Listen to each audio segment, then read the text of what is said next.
जय हिंद दोस्तों, मैं सुनील भाटी स्वागत करता हूं आपकी एक्सीलेंट पॉइंट क्लासेस में, जहां हम पढ़ रहे हैं नंबर सिस्टम।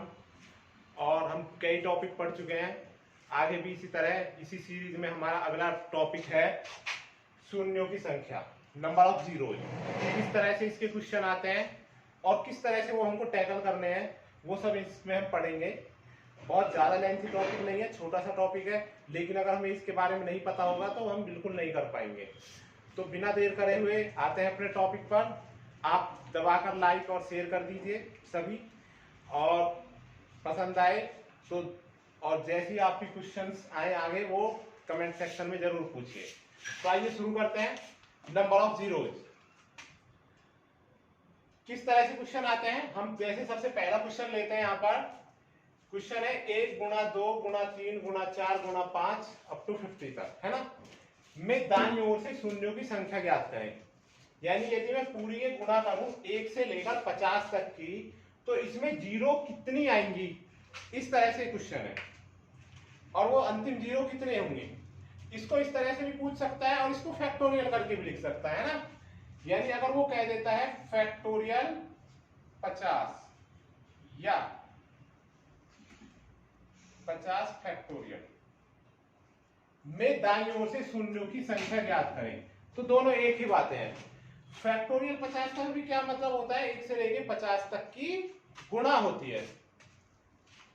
तो बच्चों करें, इसे कैसे करेंगे, लग जाए एक तरफ से गुणा करने, इधर से लग जाते हैं। 1 दूनी 2, 2 तिया 6, 6 चौक 24, 24 पंजे 120, 120 आगे क्या आएगा 6, 120 छिक्के, फिर गुणा 7 की होगी, फिर 8 की होगी, फिर 9 की होगी, और फिर क्या होगी 10 की। तो हमने यहां पर क्या देखा कि 1 की गुणा की 2 में 1 दूनी 2, 2 तिया 6, 6 चौक 24, 24 पंजे 120। जैसे ही 5 की गुणा आई तुरंत 120 आया, यानी क्या आया, जीरो आया। तो जीरो कब आता है, जब भी किसकी गुणा होती है, 5 की गुणा। अब 5 की गुणा अगर हमारी किसी भी सम संख्या में होगी तो क्या आएगा, जीरो। और 5 की गुणा विषम संख्या में होगी तो क्या आएगा, 5 ही आएगा। अब हमें निकालना क्या है, यहां पर हमें जीरो निकालना है। तो जीरो तभी होगा जब सम गुणा 5 हो, कोई भी इवन नंबर हो और उससे 5 की गुणा हो। यानी मैं सिंपल कहूं 2 × 5 से हमको एक जीरो मिलती है, ठीक है। जितने ज्यादा 2 होंगे और जितने ज्यादा 5 होंगे, जैसे यहां 2 है और यहां भी 2 2 है, 2 गुणा 2, 8 में 3 2 है, 2 गुणा 2 गुणा 2 और 5। तो 2 और 5 का कॉम्बिनेशन क्या लाता है, जीरो। यानी सम संख्या इवन नंबर इंटू 5, तो हमको प्राप्त होती है जीरो। आगे कुछ नंबर होगा लेकिन जीरो तो तभी प्राप्त होगी। तो अब इसे किस तरह से ज्ञात करेंगे, क्योंकि हम कभी भी हमारी लगातार संख्याएं होंगी तो उसमें 2 तो बहुत होंगे, ये भी सम संख्या है, ये भी सम संख्या है, आगे इंटू 6 आएगा, इंटू 7, इंटू 8, तो ये भी सम संख्या है, लेकिन 5 कम होंगे। तो 5 कितने 5 हैं, 5 कितने हैं, इसको काउंट कर लेंगे बस, और इसको काउंट करेंगे, वही शून्यों की संख्या होगी। तो हम इसको काउंट कैसे करते हैं, इसको काउंट करने का तरीका बड़ा सिंपल है। ये 50 है, इसको जैसे हम एलसीएम निकालते हैं कुछ इस तरह से भाग करेंगे, इसे 2 से डिवाइड करेंगे, कितना आया 25। तो 25 तो 5 ये हो गए, क्या इन 5 से डिवाइड करेंगे, इसे किससे डिवाइड करेंगे, 5 से, क्योंकि हम 5 निकाल रहे हैं ना। 10, तो 10 5 तो ये हो गए, और इसमें भी कुछ 5 ऐसे होंगे जिसमें और ज्यादा दोबारा से 5 होंगे, यानी इसको 5 से फिर से भाग देंगे, 5 दूनी 10, 2 ये हो गए। क्या अभी भी 5 से भाग हो सकता है, अब 5 से भाग नहीं हो सकता है। अगर अब 5 से भाग नहीं हो सकता तो ये ही जोड़ लेंगे, 10 और 2 12, और यही क्या हो गया आंसर। तो बच्चों ध्यान से समझो हमने किया क्या। जब भी कभी ऐसी संख्या क्वेश्चन हो, जैसे ये 50 तक का था, तो जो भी सबसे लास्ट में हो, सबसे लास्ट में क्या था 50, उसमें 5 से भाग देंगे और बार बार तब तक भाग करेंगे जब तक कि भाग जाना बंद ना हो जाए। और जो बार जितनी बार भी भाग गए सबको लिख लेंगे और सबको क्या कर देंगे, जोड़ देंगे, और जोड़ के जो आएगा वही आंसर आ जाएगा। तो ये चीज आपको समझ में आई होगी। इसको तुरंत हम अप्लाई करके देखते हैं साथ के साथ अगले क्वेश्चन पर, क्वेश्चन नंबर 2 पर। यहां क्या है, 1 into 2 into 3 into 4 into 5 into 6 और कहां तक 200 तक, लास्ट कितना है 200। इसमें दाईं ओर से शून्यों की संख्या ज्ञात करनी है, नंबर ऑफ जीरोज। तो 200 वाले क्वेश्चन में कैसे करेंगे नंबर ऑफ जीरोज, करें फटाफट, आप निकाल सकते हैं, साथ के साथ तैयार है निकालने के लिए। तो हमने देखा सबसे लास्ट में क्या है 200, संख्याएं लगातार है और सबसे लास्ट में क्या है 200। तो 200 में ही 5 का भाग देना है, क्यों, सम संख्याएं तो बहुत है, बस 5 गिनने हैं हमको। तो क्या करना है बच्चों, 200 में 5 का भाग करना है। कितनी बार जाएगा, 5 चौक 20, 40 बार तो ये गया, अलग लिख लेना है 40 ही गया। फिर 5 से भाग देना है, कितनी बार गया 8 बार, 8 ये हुए। फिर 5 से अभी भी जा रहा है, 5 एकम 5, 1 ये हो गया। इन सबको जोड़ लेंगे, कितने हुए ये 49। तो इसमें कितनी जीरो आएंगी, तो शून्यों की संख्या कितनी आएगी 49। शून्यों की संख्या, नंबर ऑफ जीरोज कितना हो जाएगा 49। तो बड़े अच्छे से क्लियर हो गई आपको चीजें।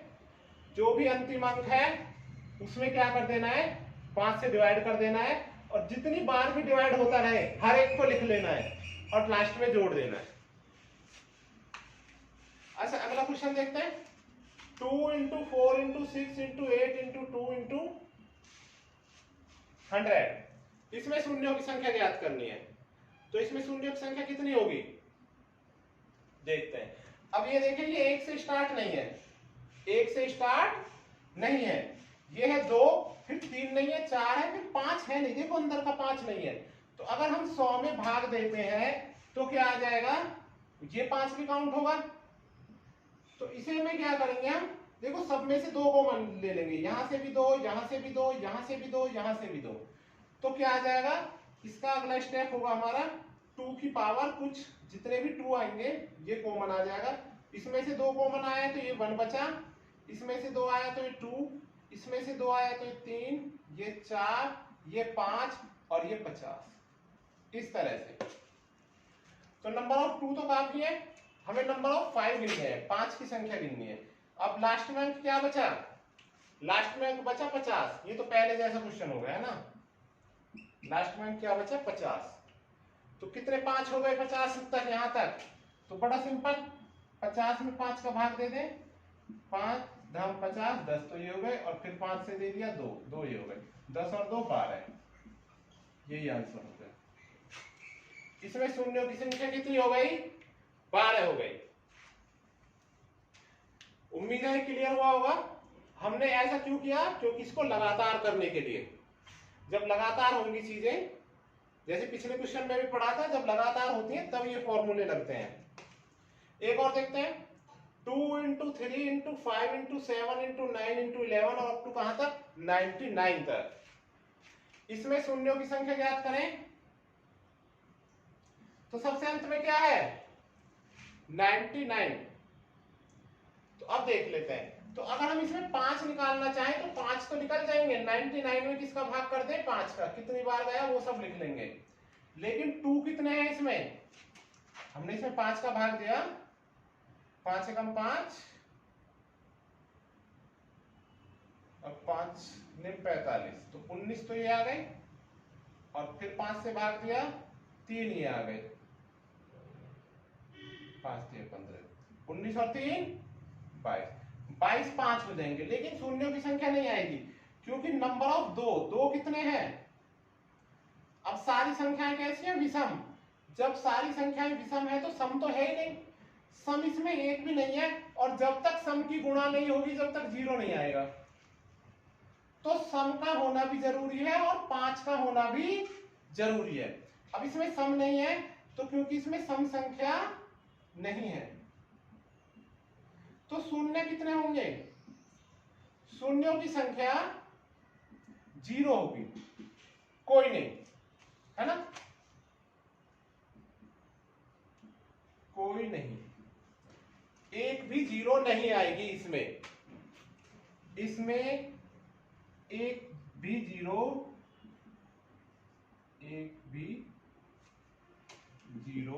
नहीं आएगी, नहीं आएगी। क्यों नहीं आएगी बच्चों एक भी 0? लिख ले, इसमें एक भी 0 नहीं आएगी, क्योंकि इसमें सम संख्याएं नहीं है, और हमारी पहली कंडीशन थी सम इंटू 5 होना चाहिए, तभी तो उनको गिनेंगे हम। तो ये चीजें आपको समझ में आई होंगी, आप इनको नोट करें। फिर और इसमें कुछ अगले क्वेश्चन हम करते हैं, किस तरह से और क्वेश्चन पूछे जाते हैं। फटाफट इसका एक स्क्रीनशॉट लें, आगे देखते हैं बच्चों। अगला क्वेश्चन है 40 into 41, 42, 43 into 44 into 45 up to 100। इसमें शून्यों की संख्या ज्ञात करनी है। तो देखते हैं ये इस क्वेश्चन को करेंगे, किस तरह से इन क्वेश्चनों को हम करेंगे और कैसे। आप एक बार इनको करोगे तो आपको ये चीजें फटाफट भी करनी आ जाएंगी, और बिना देरी करे आप इनके आंसर सेकंडों में बता पाएंगे। तो देखते हैं बच्चों, इस क्वेश्चन को करते हैं। और याद करें हमने पहले कैसे किया था, जब संख्याओं के योग में किया था, तो वो भी कैसे थी, हमें जो 1 से स्टार्ट होती थी तब फॉर्मूला लगता था। बिल्कुल ऐसे ही यहाँ पर है, 1 से स्टार्ट होती है तो फॉर्मूला लगता है। अब ये 1 से स्टार्ट तो है नहीं, कहां से स्टार्ट है? 41 से। तो फिर कैसे इसमें फॉर्मूला लगेगा, देख लेते हैं किस तरह से फॉर्मूला लगेगा। इसको देखते हैं बच्चों, 41 से लेकर 100 तक। अब कहने के लिए तो हम 100 से भाग लगा देंगे, लेकिन 100 से भाग नहीं लगाएंगे। हम क्या करेंगे, 1 इंटू 2 इंटू 3 इंटू 4 और कहां तक? 100 तक। इसमें कुछ फालतू लिख लिया, फालतू लिख लिया ना। 41 से शुरू था, हमने कहां से शुरू कर दिया? 1 से, यानी 1 से 40 तक का फालतू लिख लिया। 1 गुणा 2 गुणा 3 गुणा 4 और कहां तक? 40 तक। ये फालतू लिख लिया, तो ये इससे कट जाएगा, यानी रह कितना जाएगा मेरा? 41 से 100 तक ही रह जाएगा। तो ऊपर तो हो गया फैक्टोरियल 100 और नीचे हो गया फैक्टोरियल 40। ऊपर तो 1 से 100 तक हो गया और नीचे 1 से 40 तक हो गया, जो फालतू था वो कट गया। अब क्या करेंगे, हम इसमें शून्यों की संख्या निकाल लेंगे। 100 तक में शून्यों की संख्या क्या है बच्चों?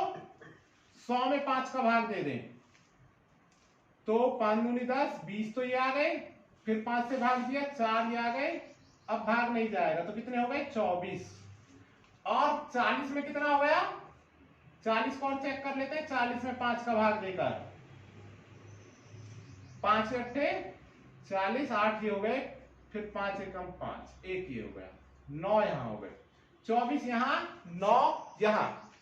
अब एक बात याद रखनी है कि जो शून्यों की संख्या है, शून्यों की संख्या, तो आप लिख लीजिए, शून्यों की संख्या भाग में घट जाती है तथा गुणा में जुड़ जाती है,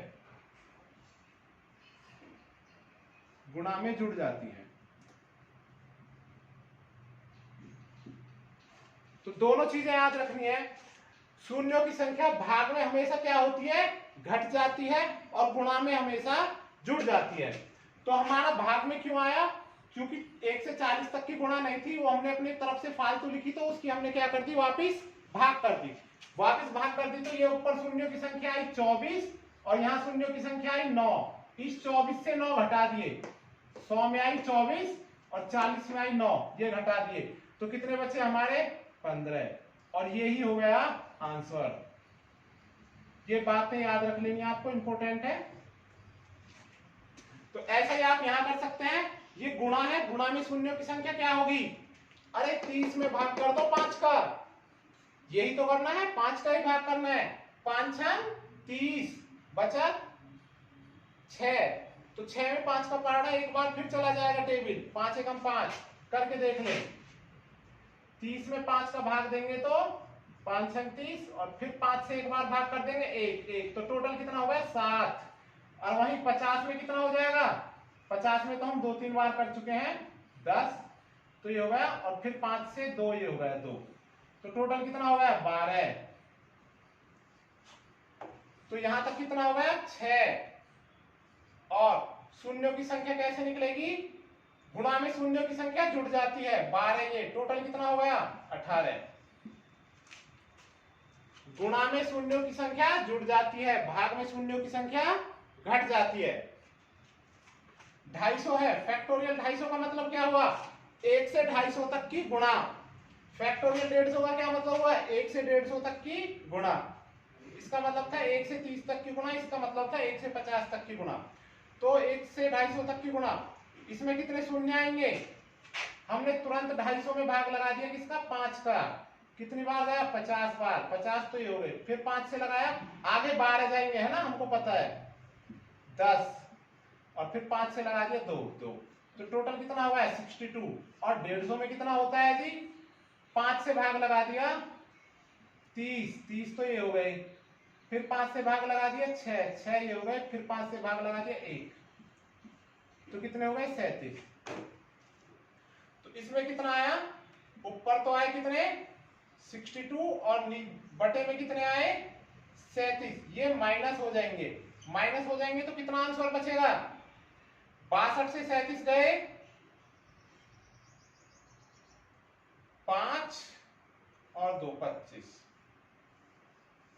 यही आंसर हो गया। तो शून्यों की संख्या कितनी हुई इसमें 25, क्यों, भाग था, भाग में शून्यों की संख्या घट जाएगी। अगला क्वेश्चन और क्या देखते हैं, फैक्टोरियल 60 इंटू फैक्टोरियल 20, क्या मतलब हुआ, 1 गुणा 2 गुणा 3 गुणा 4, कहां तक 60 तक, और प्लस 1 गुणा 2 गुणा 3 कहां तक 20 तक। इसमें शून्यों की संख्या ज्ञात करनी है, ठीक है। ऐसे ही माइनस, तो प्लस माइनस वाले में क्या करते हैं, बिना देर करे हुए देखते हैं, प्लस या माइनस में, प्लस या माइनस में, जब शून्यों की संख्या के बीच में प्लस या माइनस हो, फैक्टोरियलों के बीच, तो जो कम हो, जो शून्यों की संख्या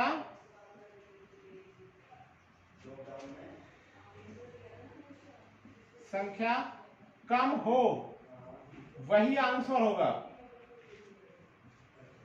वही आंसर होगा। क्या आंसर होगा बच्चों, फिर से समझा हमने, गुणा में जुड़ी भाग में घटी, लेकिन प्लस और माइनस में क्या होगा, जो कम होगा वही आंसर होगा। तो हमको तो पता है ना, कम तो यही आने वाला है 20 वाला, तो 20 को ही देख लेते हैं। 5 से कितनी बार, 5 और 20, दोबारा भाग नहीं जाएगा 4, और 4 कम आएगा, ये बड़ा आएगा आंसर इसका 60 का है ना, तो 4 ही क्या हो गया आंसर। माइनस, इसमें छोटा वाला आंसर आ जाएगा है ना 30, तो 30 में भाग देंगे तो 30 में कितना आएगा, अभी तो किया हमने 30 के लिए, यहां पर करा और यहां पे पता लगा हमें, तो 30 के लिए कितने आते हैं, 5 छंग 30 और 5 एकम 5 यानी 7, इसका आंसर हो गया 7। तो आप देख रहे हैं किस तरह से हम इनको सेकंडों में कर लेंगे, प्लस या माइनस होगा तो जो आंसर छोटा होगा वो ही आंसर होगा, जो संख्या छोटी होगी वही आंसर होगी।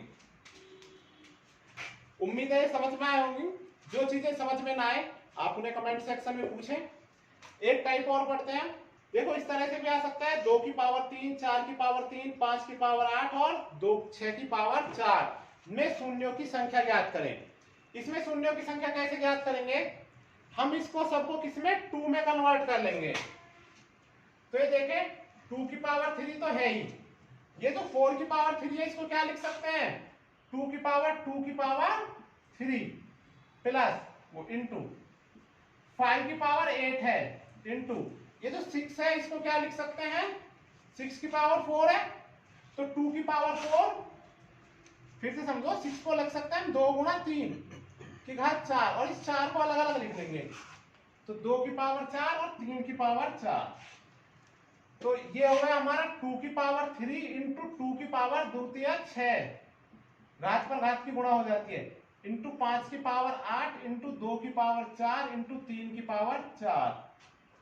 2 की पावर देख लेते हैं कितना, गुणा में घातें जुड़ती हैं, तो 2 की पावर कितनी हो गई, 2 की पावर हो गई 3 और 6 9 और 4 13 इंटू 5 की पावर क्या हो गई 8 इंटू 3 की पावर 4। अब देखिए 3 की पावर 4 से तो हमारा कोई मतलब है नहीं, हमारा मतलब किससे है, 2 की घात से और 5 की घात से। किस किस से मतलब है बच्चों, 2 की घात से और 5 की घात से। लेकिन जीरो जब बनता है जब 2 गुणा 5 होता है, तो 8 2 तो यहां से मिल जाएंगे, लेकिन 2 कितने हैं, 2 13 हैं और 5 कितने हैं 8, तो 2 और 8 का कॉम्बिनेशन कितनी बार बन पाएगा, बस 8 बार ही, क्योंकि 5 की संख्या कितनी है 8। यानी 2 और 5 में कन्वर्ट कर लेना है और जो छोटी घात होगी वही आंसर होगा। यानी 2 गुणा 5 का टोटल कॉम्बिनेशन हमारा 8 बन पाएगा, बाकी 2 की पावर कितनी 5 एक्स्ट्रा रह जाएंगी और 3 की पावर से हमें कोई मतलब है ही नहीं। तो 2 और इसकी पावर कितनी बनी 8, तो शून्यों की संख्या कितनी हो जाएगी हमारी 8 हो जाएगी शून्यों की संख्या। अब इतना करने की जरूरत नहीं है, यही चेक कर लेना है कि कम पावर किसकी आ रही है। यही चेक कर ली, 2 की पावर यहां भी है यहां भी है, 5 की कम नजर पड़ रही है हमको। किसकी नजर पड़ रही है 5 की कम, और 5 की कितनी है 8, तो 8 आंसर हो गया। अगर 2 की कम लग रही होती तो वो आंसर होता, क्योंकि टोटल कॉम्बिनेशन को हमें 2 गुणा 5 का बनाना है, तो जो कम होगा वही आंसर होगा। ऐसे में पावर किसकी देखनी है, बस 2 की और 5 की। तो ये चीजें आपको समझ में आई होंगी। फिर भी जो चीज समझ में ना आई हो वो आप कमेंट सेक्शन में पूछिए, और ज्यादा से ज्यादा शेयर कीजिए, लाइक कीजिए इसे।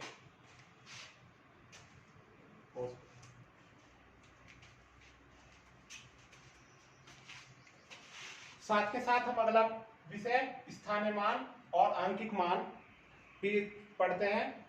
तो जिस तरह से आप जानते हैं स्थानीय मान और आंकिक मान, स्थानीय मान यानी प्लेस वैल्यू बोलते हैं, आंकिक मान को जातीय मान या फेस वैल्यू बोलते हैं। ये भी एक इंपॉर्टेंट टॉपिक है, बहुत बेहद आसान है, लेकिन नंबर सिस्टम का एक इंपॉर्टेंट टॉपिक है और इससे सवाल आ जाते हैं। और इतना आसान है कि नंबर आप फटाफट निकाल ले सकते हैं, बड़े आसानी से इससे नंबर क्या किए जा सकते हैं बड़े आसानी से। तो करते हैं, जैसे हमने एक क्वेश्चन लिया, स्थानीय मान क्या होता है कि उसका स्थान कहां पर है, 3875 है, में 8 का स्थानीय मान क्या कितना है। कैसे निकालेंगे, 8 के नीचे 8 लिख दें और जितने अंक है उतने जीरो लिख दें। 800 इकाई दहाई सैकड़ा हजार, इस तरह से भी निकाल सकते हैं। तो 800 होगा इसका स्थानीय मान यानी प्लेस वैल्यू। 8 का 800 है, 7 का कितना है, 7 का है 7 और 0 70, 3 का कितना है 3 यहां लिखेगा 101010, तो कितना होगा 3000। तो ऐसे किसी का भी स्थानीय मान लिख सकते हैं, उस अंक को लिखो और उसके बाद जितने अंक है उतनी जीरो लिख दें। और आंकिक मान तो वही रहता है, यानी उसका फेस कैसा रहता है, 8 का फेस कैसा होगा, 8 का फेस 8 की तरह का ही होगा। 8 की जाति क्या होगी 8 ही होगी और कोई नहीं होगी। तो आंकिक मान अंक कहीं भी हो, आंकिक मान जैसा वो दिखता है ऐसा ही होता है। 8 का आंकिक मान 8 है, 3 का 3 है, 7 का 7 है, 5 का 5 है, चाहे उसका स्थान कहीं भी है आंकिक मान वही होता है। और स्थानीय मान उस अंक के नीचे अंक लिख दो और बाकी जीरो लिख दो, स्थानीय मान हो गया। तो ये चीजें समझ में आ गई होंगी आपको। अब मैं आगे और लिखूं आपके लिए 573,296, इसमें 7 का स्थानीय मान ज्ञात करना है। किसका, 7 का स्थानीय मान। तो कैसे करेंगे, बड़ा आसान है। आप क्या करेंगे, 7 के नीचे 7 रखेंगे और बाकी 1 2 3 4 1 2 3 4 ये जीरो। तो क्या होगा 7 का स्थानीय मान हो गया हमारा 70,000। 2 का स्थानीय मान कितना हो गया 2 और बाकी 2 जीरो हो गई, ये 2 का स्थानीय मान हो गया। तो बेहद आसान है स्थानीय मान। स्थानीय मान अगर डेसिमल में हो तो कैसे निकालते हैं, जैसे मैंने लिखा 2.0367 6 का स्थानीय मान में 6 का स्थानीय मान। तो क्या लिखेंगे यहां पर 6 का स्थानीय मान? देखें 6 के नीचे तो 6 लिख देंगे, लेकिन 0 इधर नहीं बढ़ाएंगे। 0 किधर बढ़ाएंगे? पॉइंट की तरफ। जिधर भी पॉइंट लगा है उस तरफ 0 बढ़ाएंगे और पॉइंट लिख देंगे। तो 1 और 1 2, 1 और 1 2, और यहाँ पे 0 लिख देंगे। तो ये हो गया 6 का स्थानीय मान। समझ गए इसको? अगर मैं 3 का स्थानीय मान लिखना चाहूं तो क्या लिखेंगे? 3 और कितने अंक है? 1 ही 0 है। ये 3 का स्थानीय मान हो गया।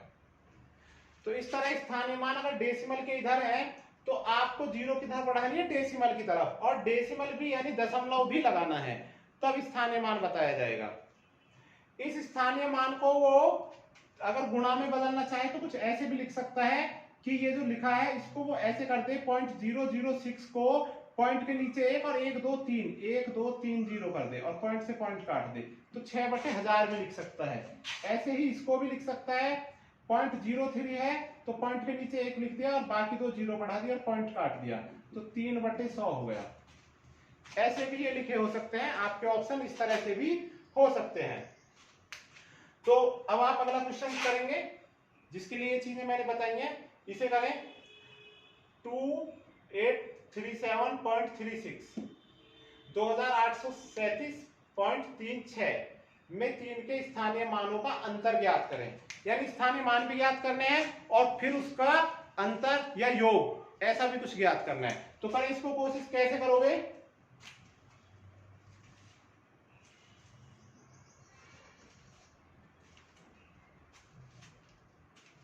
तो कर लिया होगा आपने। 3 2 बार आ रहा है, एक यहां पर और एक यहां पर, तो इसका स्थानीय मान कितना होगा? 3 और 0। अब देखो जब हम 0 लगाएंगे तो केवल जहां दशमलव है वहां तक जाएंगे, उससे आगे नहीं जाएंगे। इसका स्थानीय मान कितना हो गया? 30। ऐसे नहीं, आगे भी लिखो, इतना ही लिखो। आगे लिखते हो तो पॉइंट लगा के लिखना पड़ेगा, क्योंकि पॉइंट के नीचे तो पॉइंट लिखना ही पड़ेगा, ठीक है? आगे आप 0 0 लिख सकते हैं चाहे तो। और इस 3 का कितना हो गया? 3 और पॉइंट की तरफ पॉइंट लगाना है, उधर नहीं बढ़ना है।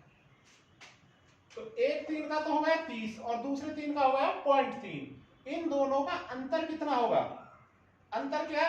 एक तो हो गया 30 और दूसरा हो गया 0.3।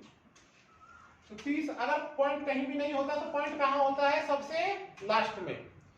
अगर डेसिमल नहीं लगा, इसमें डेसिमल नहीं लगा तो यहाँ डेसिमल है, इसमें डेसिमल नहीं लगा तो यहाँ डेसिमल है, सबसे लास्ट में। तो वो ही यहाँ पर हमने लिख लिया। तो अब इसको माइनस कर देंगे, क्योंकि क्या पूछा है मैंने?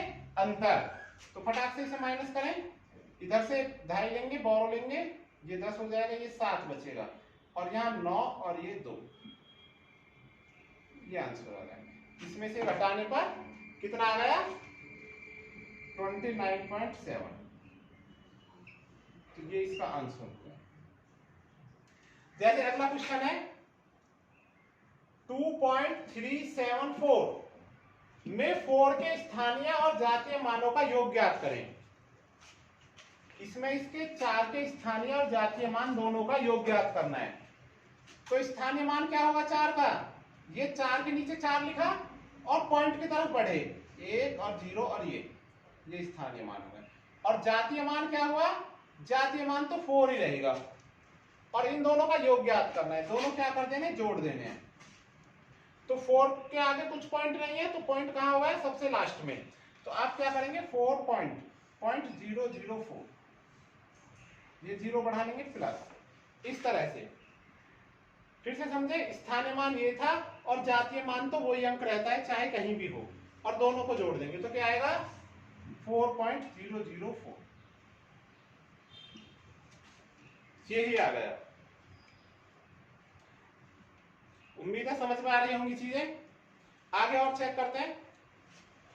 325.032 में 2 के स्थानीय मानों का योग ज्ञात करें। दोनों स्थानीय मानों का क्या करना है? योग। जब स्थानीय मानों का योग कहे तो बड़ा शॉर्ट भी है, मैं भी बताता हूं आपको। देखो, पहले 2 का स्थानीय मान क्या है? पहले 2 का स्थानीय मान 2, और फिर क्या करेंगे हम? पहले 2 का स्थानीय मान क्या है? 2 और 0। इसका स्थानीय मान है आपका 2 और 0, और यहां तक पॉइंट लगा हुआ है, और उसका स्थानीय मान क्या है 2 और 0 0, और यहाँ पे पॉइंट, दोनों को जोड़ देंगे, तो दोनों को जोड़ेंगे तो क्या आएगा 20.002। तो आप चाहे तो अगली बार से डायरेक्ट लिख सकते हैं, जब स्थानीय मानों का योग पूछे 2.5032 था, तो मैंने क्या किया, दोनों 2 लिख लिए और बीच में 0 0 लगा दी, ये योग हो गया। इस तरह से हम इसको डायरेक्ट भी कर सकते हैं। तो उम्मीद है स्थानीय मान जातीय मान आपको अच्छे समझ में आ गए होंगे। बेहद आसान टॉपिक था, बहुत ज्यादा कुछ इसमें था नहीं, तो इस तरह से करने हैं। इसके और जो भी क्वेश्चन हो, जो भी प्रॉब्लम हो, आप उनको पूछिए, क्वेरी कमेंट्स में पूछिए, मैं सभी का आंसर करने की कोशिश करूंगा। आप देखते रहिए एक्सीलेंट पॉइंट, और ज्यादा से ज्यादा शेयर करते रहिए और लाइक करते रहिए। Thank you very much.